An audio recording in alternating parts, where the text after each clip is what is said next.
This wasn't a breakthrough you could see on a stopwatch. It didn't show up in headlines, and it definitely wasn't what Ferrari expected from a routine private test. But inside Fiorano, something subtle and far more dangerous started to unfold. Lewis Hamilton wasn't just learning the SF-26, he was quietly reshaping how it behaves, how it responds, and more importantly, how Ferrari understands its own car. Engineers didn't react to a single fast lap.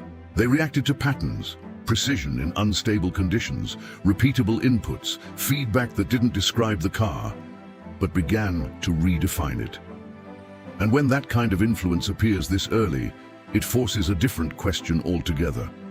Not how fast Hamilton is, but what exactly he has already changed inside Ferrari, without anyone publicly acknowledging it. So now, the real tension begins. Was this just a test session?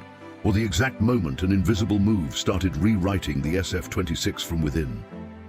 Before we go deeper, subscribe to the channel and tell me in the comments where you're watching from right now. I'll read all of them. And something many people ask is how these news videos are made. It all started with simple videos like this that helped monetize YouTube channels. If you want to learn how to create channels in this format, there's an ebook in the pinned comment. Just check the link to see how it works.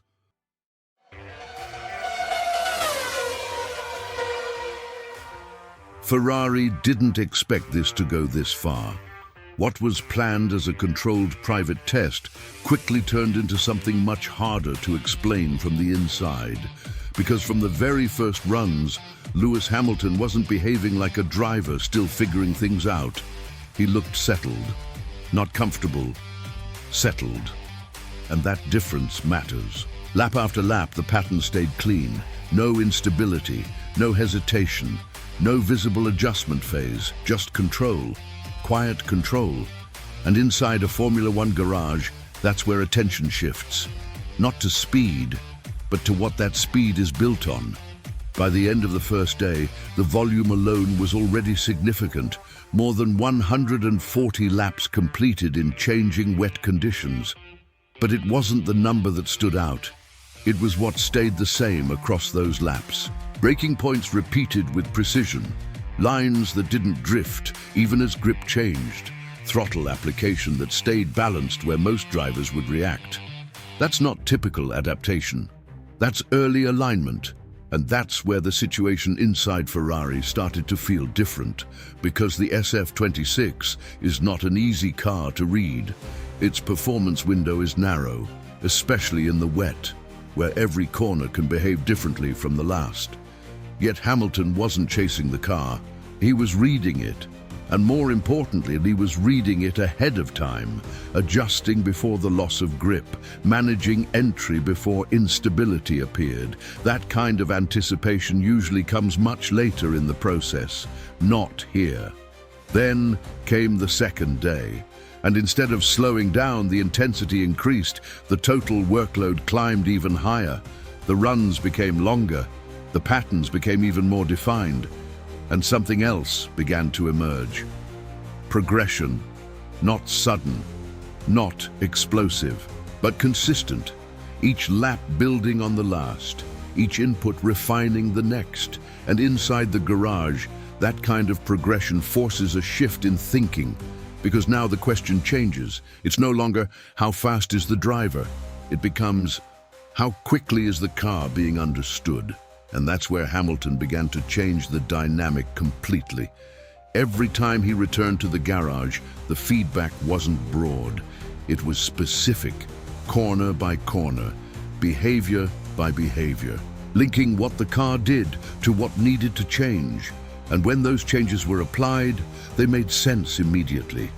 That is a turning point no team ignores, because at that moment, the driver stops being someone who extracts performance and becomes someone who directs it. And slowly, without any announcement, the structure of the test began to shift.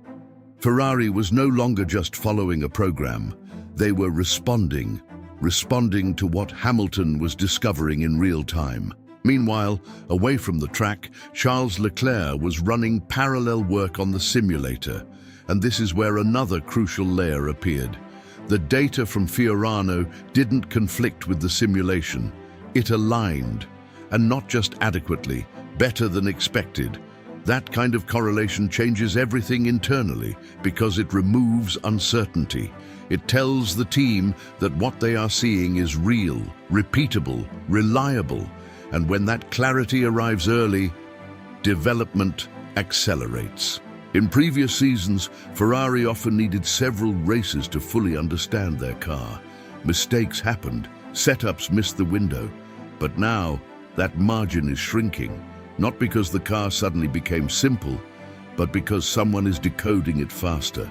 And that is where this invisible move starts to take shape, because this isn't about a single fast lap. It's about changing how the car is interpreted from within the team. It's about reducing the time between problem and solution. It's about turning uncertainty into direction. And that's the kind of advantage that doesn't appear on a timing sheet, but grows with every session. Inside the paddock, details like these never stay hidden for long. Word spreads, patterns get noticed. And when rivals start hearing about consistency, about long runs, about how engineers reacted, they understand what that implies. It means Ferrari is not guessing anymore. They are learning. And more importantly, they are learning earlier than expected. That is what changes the balance over a season, because the team that understands its car first builds on that understanding race after race. And when that foundation is built ahead of time, catching up becomes extremely difficult. So what happened in Fiorano was never just about a test. It was about direction, a quiet shift in how the car is being read, developed, and evolved. A shift that didn't need headlines, didn't need statements, but may already be influencing everything that comes next. And that's why this matters, because if Hamilton has already reached this level of connection with the SF-26, then Ferrari is not starting from zero anymore. They are starting with clarity. And in Formula One, clarity is one of the rarest advantages a team can have. So now the question becomes unavoidable. Did Ferrari just complete a successful test? Or did they witness the exact moment a driver quietly took control of the car's development path from within? Because if it's the second, then this invisible move may already be shaping the season before it even begins. Share your view in the comments, and if you want to keep following what is really happening behind the scenes in Formula One, subscribe to the channel and stay connected.